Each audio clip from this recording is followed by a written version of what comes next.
Huh? Yeah, So it is a Fossa Faramis. Yeah, it is a Forza Faramis. Wow. Wait, or is he gonna use Julian? No. No. I'm just speculating here, guys. But Revival gonna be on their last pick right now. Revival look like a very high bursty comp. Very good. I would say it's a one-time thing, you know. But once they run out and everyone is gonna be on cooldown, it's gonna be hard for Revival. You have squishies like the Clint, the Vasa, but you do have Wings by Wings. You do have the second skill of Clint just to get away out of harm's way. And Peace has a insane positioning. We have seen yesterday how he was positioned, and just to top it all off, a Esmeralda to dive right in with the Falling Star Moon. And wow, the draft is very 50-50 for me, but Snowball goes towards Stellark right now, in my opinion, right? Stellark Snowball looks very much more, I would say, more prominent. Well, it's very contingent though, right? It's contingent on Smelly Cat being able to keep up in the lane, outpoke Peace potentially, and also Odia Bambi getting ahead in the jungle, because otherwise, if you don't get these two key people up, then you're relying a lot on Fossa and Sing to be able to pull off those, you know, CCs, the enhanced chains, or the Shadow Stampede to get a team fight. Alright, and we're gonna go into game number 1. Guys, take it away. So we got Stellark Revival, match 1, game 1. We've seen the draft. We understand what's going on. Faramis, #1 ban. We know the amount of power that he has at the Cult Altar and just game-changing team-fighting ability that you have. Then you have the other side, which is the #1 pick in Esmeralda. Just the amount of pressure that's provided in the space created in terms of split pushing. You have so much work that's going on. But if we're going to go into this match, first one of the day, of course, elimination match, best of 3, Stellark Revival. Scrubby, you're looking at the draft. Which one are you leaning towards? I mean, I feel like Revival's draft is a little more straightforward and easier to pull off, right?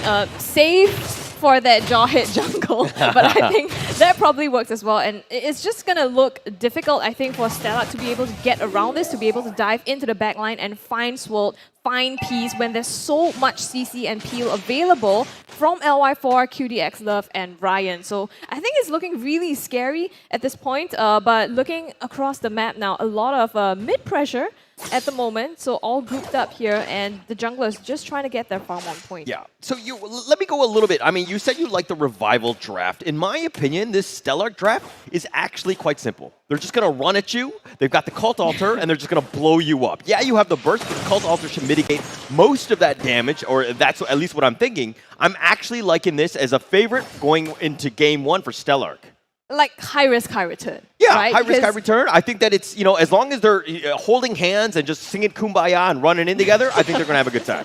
Yeah, and I mean, with the Yuzhong pick on Chu as well, he could easily dive in and try to find Swolt in the backline. So that definitely gives them an edge in terms of trying to split up the team of Revival and disengage team fights potentially. Looking at the emblems here, it's actually Jawhead with the killing spree. The same here as Odia Bambi on the Paquito. So they're looking for kills here. I'm surprised it wasn't Demon Slayer emblem. Yeah, there you go. You got the change. You blow them up. That's the talking about, right?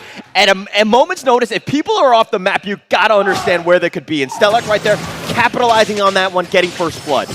Not just that, Swolt on the top side getting damaged so much, and look at his health, forced to back up there. So turtle advantage definitely going the way of Stellark. It doesn't look like Revival's in any space to contest it. Perfect 2 minutes and 30 seconds already for Stellark, right? They've got the first blood, they've got the turtle, they have almost what they need. They've got the XP lead, the net worth, I mean, it's still 0.6 or whatever, but it's still kind of, you know, within the realm of them being in the driver's seat already. Yes, it is a bit early, but let's see what happens here as Fossa looks to go in. They do get the change, so World's going to back off all the feathered air strike. That's going to be used, but the Cult Altar is going to mitigate most of that, but it looks like Stake is going to go down, and that looks to be a little bit of an overextension.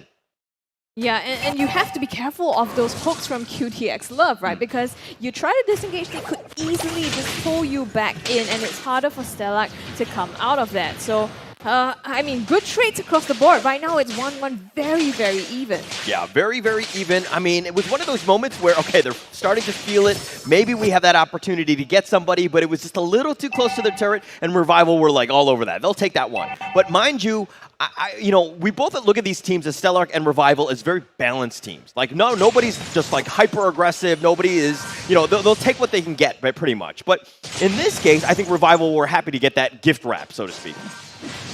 I mean, there's something interesting that I missed earlier on as well. That Forza is actually using the Everest emblem. I think usually, from what I recall, they use more of, you know, mage-ish items. But the fact that he's going for a roam, he really wants to get something up, and using the Purify as well as the battle spell will enable him to get out of sticky situations to still be able to provide that cult altar, that peel for their teammates. So very, very crucial here for Forza to be able to be kept alive. Yes, definitely. He's going to be number one, right? I mean, he needs to be targeted, force out the cult altar, maybe a little early. Maybe you look to just disengage, try to get yourself alive. But Peace, he's going to dash to safety. He should be fine. But this is going to put a lot of pressure in that bottom lane. Look at the armor just going down. Smelly Cat, Oh Dear Bambi just doing some work on that armor. Forcing Stellark to back into their tower. They're trying to set up for the turtle on the top side. So you can see now both teams slowly rotating to that objective. Oh Dear Bambi does have to clear out his jungle a little bit first though. So Revival, it looks like they have got a slight advantage here in terms of trying to prioritize that. Definitely. And Revival have done a good job understanding wave management, right? You push it out. Now the turtle is open. They're going to try to get there. They have 4 members of Revival sticking around. Nice change. That's under Ryan. He's going to shield himself. He should be fine. But again, this dance will continue. Ryan just trying to zone out the members. Oh, Boss up Mike over this one. He does have the cult altar. That's going to be used. And Oh Dear Bambi will secure the turtle. QDX Love is going to be next on the list. Smelly Cat will take him out. Zink is now on the run. He's on the wrong side, not realizing where he was, and Swirl will secure that kill. I felt like a little, I don't know, like they tried to go, that's the divey composition. Yes. That is what they were supposed to do, right? Unfortunately, it didn't quite seem to work out there. And Sync, I think, a little too deep nowhere for him to possibly be able to get out that situation. Now he's 0 and 2 and 1, so it's not a good picture at the moment. Yeah, they're having a bit of a rough time just getting themselves settled right here. Ruby right now is, I mean, in the league was about 25% win rate. It is not a great hero. It's not going to guarantee you anything. So it's one of those things where even when they picked it in the draft, I was kind of like suspicious of what they were trying to do. That being said, though, just looking at that slight gold advantage, it's still in the favor of Stellark. And if we're looking at the EXP, Oh Dear Bambi is ahead of LY4 as well. So in terms of being able to, you know, dive someone, burst them down quickly, gank them in their lane, Stellark does still have that kill potential. Yeah, and I mean, okay, let's talk a little bit more about the advos. Sorry, Scrubby, how about you walk us through some of the ones that kind of stick out to you a little bit? Well, we were talking about Oh Dear Bambi. He does already have that 100 strike, so he will be able to get those kills, you know, still that movement speed to be able to rotate around quickly. And comparing the two marksmen, they both have that defensive item. It's a trend nowadays that you're picking the steel leg plates as one of your initial items, but you don't complete that because just the steel leg plates alone, it's very economical, and you get a lot of physical defense just off of that. On top of that, Peace already getting the Endless Battle and Smelly Cat with the Wind Talker. So gonna be able to increase that attack speed, and you can see it's pretty balanced across this gold lane. Yeah. Definitely, it's going to help them out. They got to just kind of sustain. I think it's not all about the burst. It's more about the sustaining part. I think both of these teams realize how the team fights will play out. But let me talk a little bit more about Revival here. LY4, whenever I see their team win, and win dominantly, it's because LY4 has an amazing game. Yes, he's 0-0-1, but I haven't felt the pressure and you know, the impact of what LY4 goes for. But as I say that, Chu decides to go in. Nice 2-man knock off the Feathered Airstrike. That's going to be used. LY4 is going to be on the run. He's going to get to safety. He is very tanky. QDX Love, though, is going to be targeted here. The Black Dragon form is going to be used. Everybody disengages.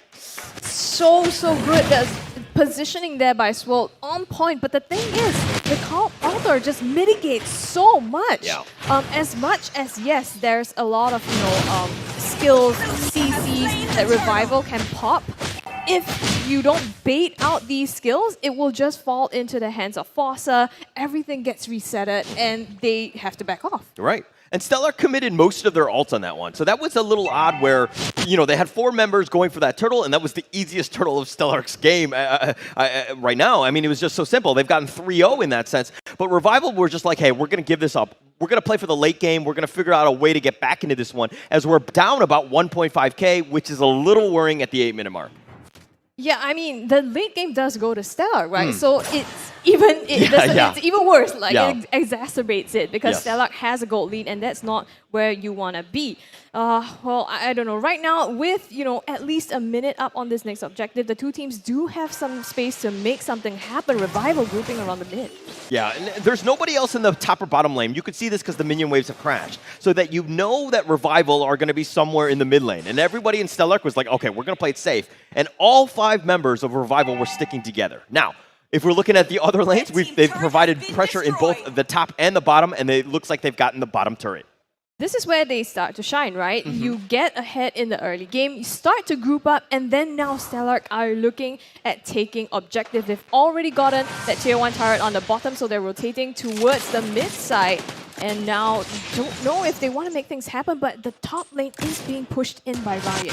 Okay, my only concern is that Stellark, yes, they have about a 1.5k net worth lead, but it's not to overextend, not to force team fights in any sort of issue. Because if you go into the team fight, it's pretty much a 50-50, especially if you're under the enemy tower. You got to be super careful with how you proceed. But as I say that, Pete gets to safety. Odir Bambi all by himself, trying to isolate onto, Odir Bambi in that case. I mean, just by himself, completely out of position. I'm not sure why, and I'm not sure what the play was there, but it's definitely untimely because they need Odir Bambi for this fight at Lord. Yeah, and this is going to be the first Lord, right? A little bit of mistime. I mean, unfortunate. It's another 10 more seconds before Julian is back up. But the Lord is going to be gone on. Black Dragon Form is going to be used to kind of scout things out. But it's slowly getting whittled away. Revival right now, they don't have the okay, there we go. Started about 0.25%. It's going to do some damage. Who gets a steal? And it looks like LY4 will secure that one. He's got the fast fingers, and LY4 now on the run. Chu is getting low as well. Fasa is now going to try to get to safety. Can he survive? I don't really know. One more shot. He does barely. No, Ryan will say nay to that. He will secure that kill. QDX Lev is killed on the backside of that one, and it looks like it's going to be a 1-for-1. But mind you, nice 2-man chain. Ryan stays barely alive. Sink getting caught out as well. LY4, just the Jawhead plays are just on another level, and Odir Bambi will fall again.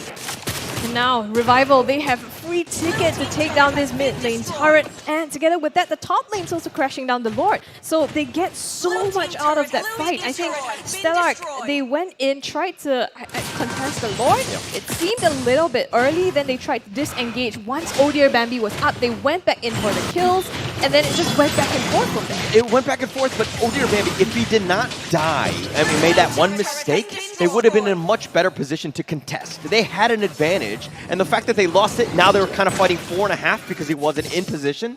So it was kind of an awkward situation where they tried to go for the steal, they tried to do it, but then things kind of fell apart right there. And now you're seeing the reversal of fortune in the sense that Revival now have a lead.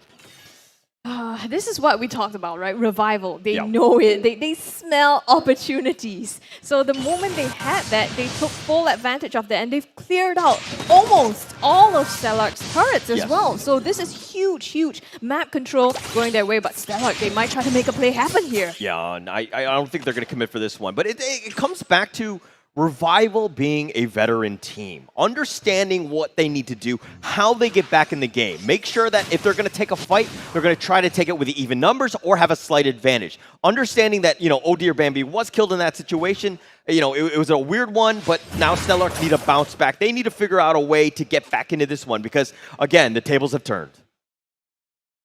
I think in that last group, now it's about farming up again, turtling up, getting as much as they can from this, and you can see Stellark, they're rotating almost as an entire team, if not more than 5. Looking across the items here, you can see already starting to build up here, and Peace, he has that BOD as well, so he's going to hurt, especially if he maintains his positioning, and not just that, Swolt as well with the Lightning Truncheon. So it feels like Stellark now, they're relying a lot on that burst damage coming from Odir Bambi, as well as Smelly Cat slowly starting to farm up, already has the Demon Hunter sword. So if they can protect them in the backline and be able to get a good positioning to engage, maybe Stellark still can turn this around. We talked about how they have the later game advantage. You have that way, and then you have another way. The other win condition right now, look at the KDA of Swirled. 3-0-3. The fact that, Swirl has just been able to just just do damage to everybody with Feathered Airstrike, just has, gotten 3 kills, the most on the team. If they can find a way, Stellark that is, if they can find a way to get onto Swirl and blow him up, they're going to have a much better chance. That is another win condition. It's tough though if you want to get to Swirl. I mean, Chu has an easy way to go in, right? Dive into the back line, but for the rest of the team, it's a little bit more tough. Fossa has to land a number, like a multiple people Shadow Stampede or pull the front line away from them to be able to split up the team. I never said it was going to be easy. Okay? I said it was Simple, a win but condition. not easy. Okay? No. That it's just one idea of how you can get it. Now you just need to figure out how to get this swirled here. Yeah, exactly. Well, Revival, they're already taking the high ground, starting up on this Lord top side, and Stellark, it's up to them now. Yeah, they're going to be up top. They're going to try to get the flank, and they're going to look to see this. Fossa's going to be the first one up. Does anyone take the bait in that sense? But about half-life of that Lord, this is going to be super careful. They got to be very, very careful in how they proceed here. This waltz is going to continue. LY4 just not doing any damage, just taking it, but just making sure that the Lord isn't resetting or getting any sort of regen at this point. They're pulling this out so slowly, but Fossa looks like he wants to go in. Okay, they're going to get the positioning. The Feathered Air Strike called Ultras. That's going to be used. The Lord, but Smelly Cat will secure that one, and that's going to be a win. The Black Dragon forms, and they're continuing on. Chu trying to find a draw beat. Fossa getting low. Fossa will be blown up. Peace will secure that one. Ryan is on the run, trying to chase out what he can. Sink is going to go down. Smelly Cat as well, and I don't know. That might have been a disaster with 4 dead on Stellark. 4 dead is definitely a disaster. That's not something you want happening. I think Stellark tried to make the play there, going up, clearing that top wave to try to set up for the Lord as much as possible, but it didn't split the fight that they wanted, and now Chu, he goes down as well. It looks like it's the end of game number 1 here as Revival, they take the victory in their hands. Okay, I don't think that there was going to be much of a chance there going on 1 versus 4. So that's kind of, it was a situation where the team had already lost. You lost 4 members. Very difficult situation, even though you got the Lord. So very well played by Revival getting themselves into this one.